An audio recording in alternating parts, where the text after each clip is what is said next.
Tiap pagi, jutaan dari kita kan ngelakuin hal yang sama, nyeduh kopi.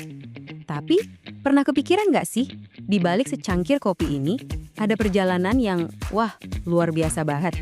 Minuman hangat yang lagi kamu pegang ini tuh lebih dari sekedar kafein loh. Ini sebenarnya babak akhir dari sebuah cerita yang panjang banget, petualangan yang udah berjalan lebih dari 1000 tahun. Bayangin aja perjalanan ini melintasi benua, ngebentuk budaya, dan umurnya udah ratusan tahun. Jadi pertanyaannya, dari mana semua ini dimulai? Nah, buat nemuin jawabannya, kita harus terbang dulu nih ke dataran tinggi kuno di Ethiopia. Cerita kita ini unik, karena nggak dimulai di kedai kopi modern, tapi di padang rumput. Bareng sekawanan kambing yang lagi super semangat. Oke, kenalan dulu yuk sama tokoh utama kita. Kaldi. Halo! Dia ini seorang pengembala kambing biasa di Ethiopia kuno, yang waktu itu sama sekali nggak sadar kalau dia bakal nemuin sesuatu yang mengubah dunia. Jadi ceritanya, suatu hari Kaldi ini bingung, kok kambing-kambingnya yang biasanya anteng-anteng aja, tiba-tiba jadi hiperaktif. Lompat-lompat, nari-nari, energinya nggak habis-habis. Bahkan malamnya pun mereka nggak mau tidur. Nah loh, sumber energinya dari mana coba? Kaldi kan penasaran ya, dia ikutin tuh jejak kambingnya, dan ternyata mereka lagi asyik makan buah beri merah dari semak-semak yang Kaldi sendiri nggak kenal. Namanya juga penasaran ya kan? Akhirnya Kaldi mutusin buat nyobain sendiri buah itu. Dan, boom, dia ngerasain dorongan energi yang sama persis. Konon katanya, inilah momen pertama kali manusia nemuin kekuatan biji kopi. Nah, dari penemuan yang nggak sengaja ini, kopi mulai nih perjalanannya ke panggung dunia. Dan yang pertama kali mengadopsinya, para cendekiawan dan kaum sufi. Jadi, biji kopi ini dibawa sama pedagang Arab ke Yaman. Di sana, para ulama sufi langsung sadar, wah ini berguna banget. Mereka menamanya kohwah dan memakainya biar tetap melek dan fokus pas lagi ibadah malam yang panjang. Dari Yaman, popularitas kopi langsung meledak. Nyebarnya cepet banget kayak api. Dari pusat kebudayaan kayak Mekah dan Kairo, lanjut ke Istanbul, di mana kedai kopi pertama lahir, dan akhirnya kopi tiba di gerbang Eropa lewat kota Venesia. Oke, kita lompat ke babak selanjutnya. Sekarang, kopi udah sampai di Eropa. Dan di sini, kopi benar-benar mengubah cara orang-orang menjalani hidup mereka. Orang Belanda nih gerak cepet.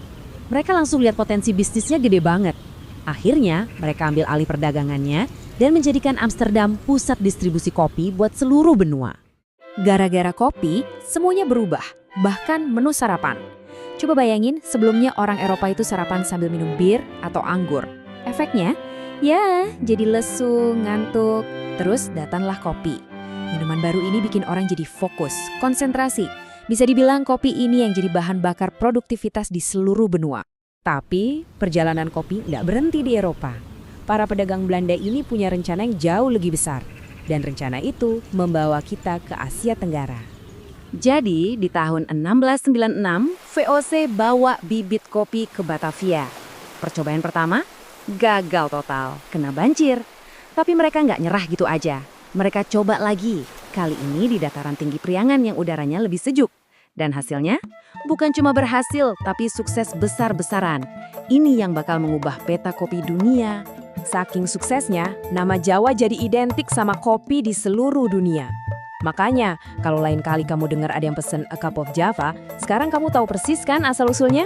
Itu warisan langsung dari sejarah kita ini. Akhirnya, perjalanan kopi keliling dunia selesai setelah sampai di benua Amerika. Iklim di sana, apalagi di Brazil, ternyata cocok banget. Gak butuh waktu lama, berhasil langsung jadi produsen kopi raksasa di dunia, dan gelar itu masih mereka pegang sampai sekarang. Oke, sekarang kita fast forward ke zaman sekarang. Perjalanan kopi ini belum selesai loh, dia cuma terus berevolusi aja.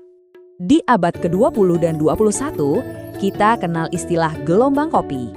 Gelombang pertama itu soal kopi instan, biar semua orang bisa minum.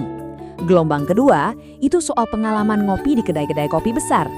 Nah, gelombang ketiga yang lagi kita alamin sekarang, ini semua tentang kualitas, asal-usul biji kopi, dan seni menyeduh manual. Saking pentingnya minuman ini, sekarang kopi punya hari perayaannya sendiri.